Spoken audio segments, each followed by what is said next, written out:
welcome you all to Trek Wars. K'vort class cruiser, a true weapon for a true warrior.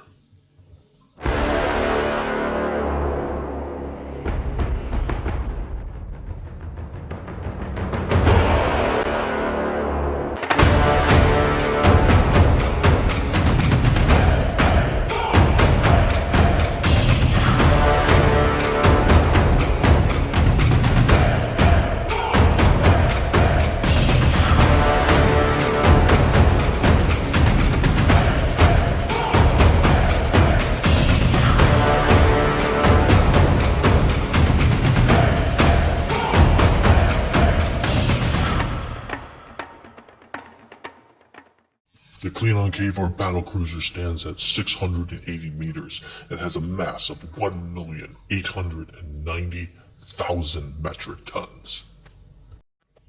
The K'vort Light Cruiser is capable of delivering 87,000 terawatts of damage with its 4 disruptor cannons, and it has an additional 2 Photon torpedo tubes, capable of launching 3 Photon torpedoes per tube. The ship can produce a volley and sustained fire for 16 shots. As impressive as its offensive capabilities are, its defenses are even better. This ship is able to withstand 2,302,000 terawatts of damage, and it has a reinforced hull capable of withstanding 520,000 points of damage. The K'vort, besides its powerful offensive and defensive capabilities, it's capable of transporting 1,500 Klingon warriors to an enemy target. The K'vort class bird of prey is the largest bird of prey ever produced by the Klingon Empire, and the most feared of all the birds of prey. This ship is a testament to the line of bird of prey, and is one of the most efficient and most powerful ships the Klingon Empire has ever produced. A huge amount of these ships were produced during the Klingon reign. Unfortunately, most of these ships were destroyed during the Dominion War and the Civil War between the great houses of the Klingon Empire. The K'vort Light Cruiser was designed to take on large capital ships like the Volca class as well as the Galaxy class starships. One of these ships is capable of destroying almost any cruiser of any of the major races. 2 of these ships are capable of destroying even a battleship from the major powers. This is an incredibly powerful warship that the Klingon Empire had created. Its specialty, though, is hunting down medium-class cruisers and destroying them instantaneously with its powerful disruptors. During the 2360s, many different variants of the ship were created. There were some ranging from 230 meters to the whopping 680 meter K'vort class cruiser. During the Dominion War, the ship fell out of favor. And the reason it fell out of favor is it's not very maneuverable. The ship is large and it does have a large asset of weaponry, but the weapons are all forward facing. And if the ship was attacked from the rear or from the sides, it wasn't able to defend itself, and because of its lack of maneuverability, it fell victim to Jem'Hadar fighter attacks. Because of this apparent weakness, the Jem'Hadar would target it and take it out. Many K'vort classes were destroyed, so much so that the Klingon Council decided to pull these ships off the front line, and they were designated to defending the home territory, and the Burrell class was taking its place on frontline combat. And now we'll take a moment and we'll take a look at some of the different variants of the K'vort class cruiser. So the first variant we'll take a look at is the one seen in the Mirror universe. So it has an attack value of 472,000, it has a shield of 1,255,000, and has a hull strength of 325,000, with an overall defensive value of 1,587,000. So you can tell that this variant is actually significantly weaker than the standard K'vort in the Prime universe. next, we're going to take out some variants and some possibilities for the TNG version. After readjusting some of my formulas with the Klingon full-time torpedoes, which were inaccurately depicted as 65,000 points of damage, I now know that this was wrong and that I needed to do some corrections.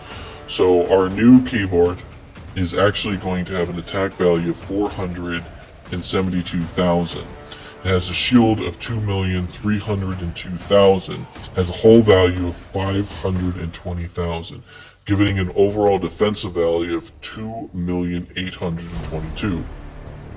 Now, the ship on the right side is the K'vort before our modifications and our changes.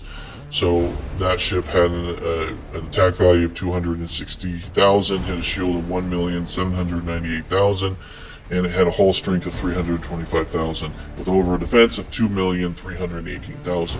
So the main reason for the discrepancy is the disruptors aboard the ship can go anywhere from 32,500 to 87,000 points of damage. And another discrepancy is the kind of torpedoes that can be used. So Klingons were using torpedoes that were in the realm of 65,000 megatons, and then we have 171 isotons of destructive capability. So the Klingon ships, when I originally did my analysis, I believed that they were using 65,000 point scale torpedo tubes, which was inaccurate. Now that I know that's incorrect, I had to adjust the shields, the hull, and the power output in order to correct my mistake. And that's what you're seeing before you. The ship on the left is actually the correct and new analysis, and the ship on the right is an older variant. Now, I do have to admit, it is possible that there is a budget version of the K'vort, and if that is the case, it would be using old style full-time torpedo tubes, and it could be possibly using the weaker hull of 325 seen in the Mirror universe. The other reason why I changed the hull strength is the Volca class cruiser.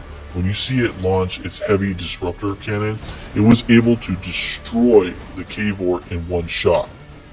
But we know for a fact that we have seen the heavy disruptor go up as far as 520,000 points of damage. So it is very possible that the hull strength is really 520,000 rather than 325,000. I want to talk about, now you know a little bit about the K'vort class. I want to talk about how I had this complete flip and how I didn't show the respect to this Klingon weapon that I should have. Now, when you look at this ship, the first thing that you look when you do a comparative analysis to the Galaxy, this ship is, as far as mass goes, it's significantly smaller than a Galaxy class. The Galaxy is 4,500,000 metric tons, and this ship is 180,000 metric tons. So literally the Galaxy class is almost 2.5 times larger. And then when you think about this, think about the shielding.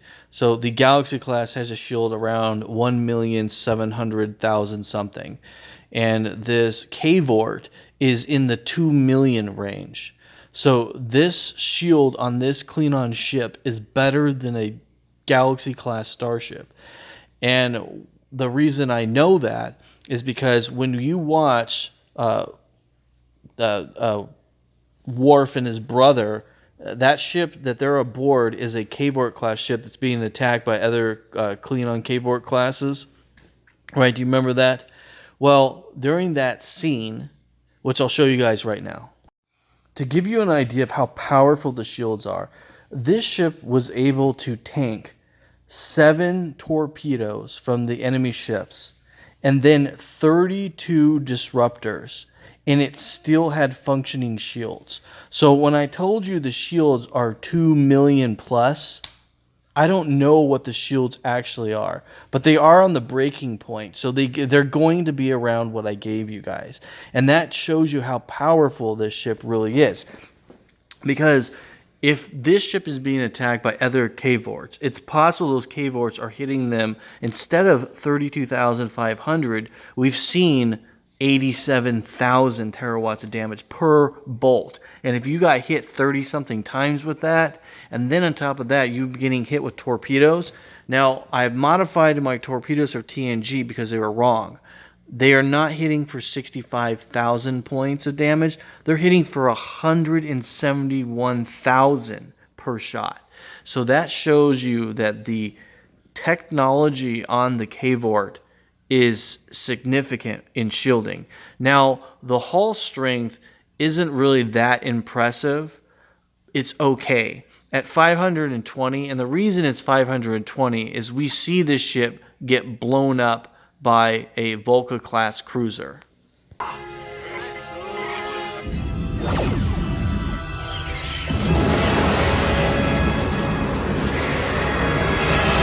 Firing on second target. They were able to raise the shields in time. Minor damage only.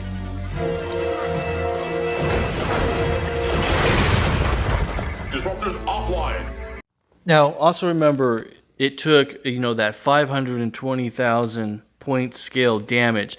We've seen that weapon, the Volca-class cruiser, destroy Jem'Hadar bug ships in one shot. And that's what their power level is. So 520,000. So if it can do that to one of the bug ships, and that ship gets destroyed by one of those blasts, then we know that the hull value is going to be the same or around the same.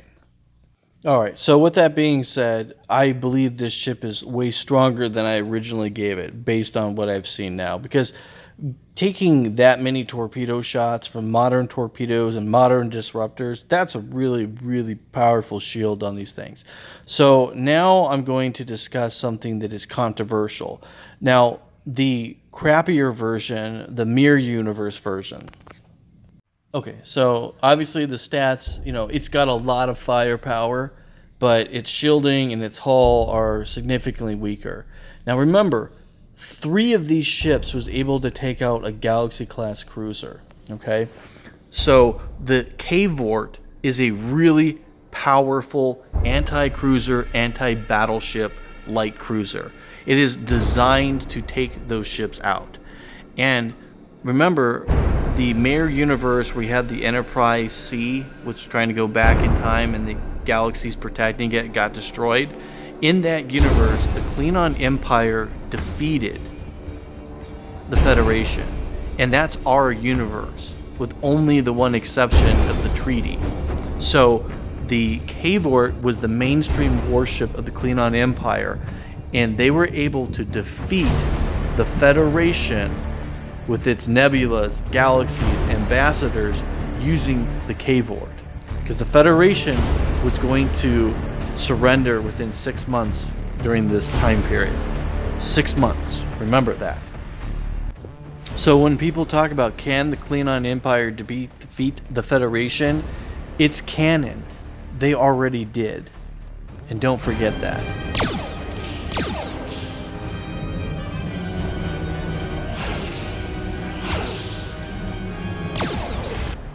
So the next thing I want to talk about is a fan theory. You can take this with a grain of salt, but I want to talk about the possibility of why the K'vorts are not seen during the Dominion War. And it goes all the way back to when the 2 major houses were warring against one another for superiority, with the House of Duras. Now remember that Worf offered the 4 squadrons that were behind his brother to support Gowron if he brought back their family name and honor, right? And Gowron refused it at first, but then later on he accepted it, right? Think about this for a second. So several squadrons and commanders were given to Gowron from these other houses. They're directly working underneath Gowron, right? They supported Gowron so he became the new leader, the new chancellor. What if he kept those K'vort class squadron commanders off the front lines on purpose so that these other houses were using their ships? Because remember, more than half of the Klingon Empire was serving the House of Duras. Maybe he sent those people, those houses, out there to fight the Dominion and kept the houses that were loyal to him, these squadrons of K'vort class birds of prey, protecting the homeworld and protecting Gowron's systems and Gowron's shipping yards. It's a thought that someone told me, and I said, you know what? That makes sense. Gowron is a greedy, greedy man, and I could see him pulling something like that. That will not be enough. If you like this content, please subscribe and tell your friends. If you're a fan of Star Trek, make a comment. It makes a difference. With that being said, thank you all for watching Trek Wars.